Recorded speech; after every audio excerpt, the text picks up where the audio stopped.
heç kimə inam qalmıyor. Bilirsiniz, biri mənə yalan danışanda əslində mən o adama yalan danışdığına görə məyus olmuyorum. Həmin o yalanla özünü və məni inandırmağa çalışdığına məyus olmuyorum. Yalan da bu həyatda xəyanətin əsas parçasıdır. Xəyanəti yaradan əsas səbəblərdən biridir. Düzdür, yalansız həyat yoxdur. Yəni yalan dünyada yaşayasan, amma yalan danışmayasan, bu mümkün olan şey deyil. Sadəcə o yalanla sən artıq öz inamını, güvənini itirirsən, etibarını itirirsən. Bir də görürsən, birinə etibar edirsən, ürəyini verirsən, bir də baxırsan ki, o sənin üçün tam başqa şeylər hazırlayır. Niyə? Çünki sənin üçün elə bir plan hazırlamışdır. Əsl xəyanət yalan danışmaq deyil.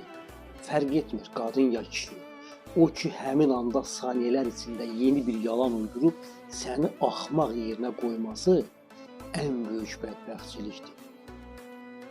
Bir də olmayacaq deyib hisslərinlə oynamaq, haqlıymış kimi də çıxıb getmək. Dəyər verdiyin insan nə qədər yalancı olduğunu, dəyər verdiyin insanın ki, nə qədər yalancı olduğunu sonradan bilmək ən böyük dərddir, bilirsiniz. Ən böyük dərddir. Adam bilirsiniz, adam üsyan eləyir onda. Mən şəxsən özümə bir daha nə sevgi, nə də sevib bağlanmağı arzulamıram. O qadın sevinməlidir ki, onu bugün bir kişi sevir, qısqanır, qoyur, arxa çıxır. Yəni sevinməlidir. Bilirsiniz, əslində yalanlar bir cür olmur, yalanlar da müxtəlif. İnsan var ki, məcbur olur yalan danışır.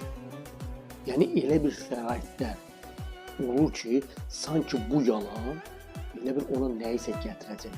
Amma bilin ki, yalan insan üçün daha çox faciələr, bədbəxtliklər gətirəcək. Yalanı nə qədər çox danışsan, bir müddət sonra bir də görsən ki, sən artıq peşəkar yalancı olursan.